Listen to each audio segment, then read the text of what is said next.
పెట్టారు. వందలాది మంది పోలీసులు, హైడ్రా సిబ్బంది ఉదయాన్నే వెళ్ళి పూర్తి స్థాయిలో నేలమట్టం చేసేస్తున్నారు. ఒకసారి మీరు ఆ దృశ్యాలు చూసినా కూడా నాగార్జున ఎన్ కన్వెన్షన్ని అక్రమంగా కట్టిన ఎన్ కన్వెన్షన్ ఏ రకంగా కూలుస్తున్నారు అనేది మీరు ఆ దృశ్యాలు చూస్తున్నారు. ఉదయం నుంచి కూడా వైరల్గా మారింది. ఇక్కడ విషయం ఏంటంటే ఇవాళ హైదరాబాద్లో చెరువుల్ని కాపాడేందుకు వర్షం వస్తే రోడ్లన్నీ నిండిపోయి నీళ్ళు ఎటెళ్లాలో కూడా తెలియక ప్రజలందరినీ ఉక్కిరి బిక్కిరి చేసేస్తూ ట్రాఫిక్లో నరకయాత్ర అనుభవిస్తూ జనాల ప్రాణాలు తీస్తున్న ఈ వరద నీరు ఎటుపోవాలో కూడా అర్థం కాకుండా చెరువులన్నింటినీ కూడా ఆక్రమించేసి వాటిని చెరబట్టి ఏ రకంగా కమర్షియల్ బిల్డింగ్లు, ఇళ్ళు, ఫామ్ హౌజులు కట్టారో వాళ్ళందరినీ వాటన్నిటిని కూడా తొలగించి ఆ చెరువుల్ని కాపాడే ప్రయత్నంలో భాగంగా రేవంత్ రెడ్డి సర్కారు ఈ నిర్ణయం ఇప్పుడు తీసుకున్నారు. కానీ 2014లో ఆయన తెలుగుదేశం పార్టీ ఎమ్మెల్యేగా ఉన్నప్పుడే తెలంగాణ అసెంబ్లీలో తెలంగాణ ఏర్పడిన తర్వాత ఏర్పడిన తొలి అసెంబ్లీలో ఆయన నాగార్జున ఎన్ కన్వెన్షన్ గురించి మాట్లాడారు. ఆనాడు ప్రతిపక్ష నేతగా టీడీపీ ఎమ్మెల్యేగా ఉండగా లేవనెత్తిన అంశం ఇప్పుడు ఆయన సీఎం అయిన తర్వాత అదే కన్వెన్షన్ని తొలగిస్తున్నారు. ఆనాడు టీడీపీ ఎమ్మెల్యేగా ఉన్నప్పుడు అసెంబ్లీలో రేవంత్ రెడ్డి ఏం మాట్లాడారో, నాగార్జున కన్వెన్షన్ సెంటర్ నుంచి ఏం మాట్లాడారో ఒకసారి చూడండి.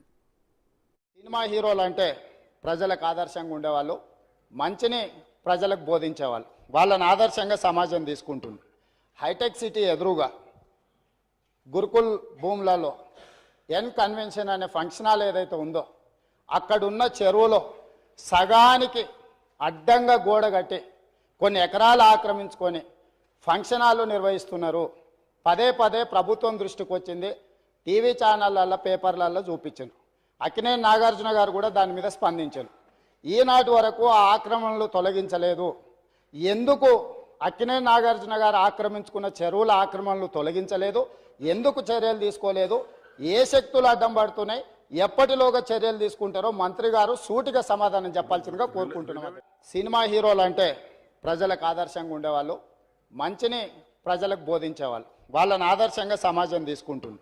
హైటెక్ సిటీ ఎదురుగా గురుకుల్ భూములలో ఎన్ కన్వెన్షన్ అనే ఫంక్షన్ హాల్ ఏదైతే ఉందో అక్కడున్న చెరువులో సగానికి అడ్డంగా గోడ కట్టి కొన్ని ఎకరాలు ఆక్రమించుకొని ఫంక్షన్ హాల్ నిర్వహిస్తున్నారు. పదే ప్రభుత్వం దృష్టికి వచ్చింది, టీవీ ఛానళ్ళల్లో, పేపర్లలో చూపించారు. అక్కినేని నాగార్జున గారు కూడా దాని మీద స్పందించారు. ఈనాటి వరకు ఆ ఆక్రమణలు తొలగించలేదు. ఎందుకు అక్కినేని నాగార్జున గారు ఆక్రమించుకున్న చెరువుల ఆక్రమణలు తొలగించలేదు? ఎందుకు చర్యలు తీసుకోలేదు? ఏ శక్తులు అడ్డం పడుతున్నాయి? ఎప్పటిలోగా చర్యలు తీసుకుంటారో మంత్రి గారు సూటిగా సమాధానం చెప్పాల్సిందిగా కోరుకుంటున్నాం. ఎస్, ఇది 2014లో అప్పటి టీడీపీ ఎమ్మెల్యేగా రేవంత్ రెడ్డి అసెంబ్లీలో మాట్లాడిన మాటలు. హీరో నాగార్జున అందరికీ ఆదర్శంగా ఉండాల్సిన హీరో ఈ విధంగా హైదరాబాద్లో ఉన్న ఒక చెరువుని చెరబట్టి ఆక్రమించి అడ్డంగా గోడగట్టి ఏకంగా 3 ఎకరాల పరిధిలో ఈ ఫంక్షన్ హాల్ నిర్మించి దానిలో కోట్లాది రూపాయలు వ్యాపారం చేస్తున్న ఈ ఫంక్షన్ హాల్ని ఎందుకు అంటే చట్టవిరుద్ధంగా నిర్మించిన దీన్ని ఎందుకు కోల్చట్లేదంటూ ఆనాడు రేవంత్ రెడ్డి ప్రశ్నించారు. ఇవాళ ఆయనే సీఎంగా ఉన్నారు. ఆ సీఎంగా ఉన్న రేవంత్ రెడ్డి ఇవాళ నాగార్జున కన్వెన్షన్ సెంటర్ కూల్చివేతకు ఆదేశాలు ఇచ్చారు హైడ్రాకు. హైడ్రా కమిషనర్ రంగనాథ్ రంగంలో దిగారు. కూల్చివేత ప్రక్రియ ఉదయం నుంచి కూడా మొదలుపెట్టారు. వందలాది మంది పోలీసుల పర్యవేక్షణలో దీన్ని కూల్చివేత ప్రక్రియ చేపట్టారు.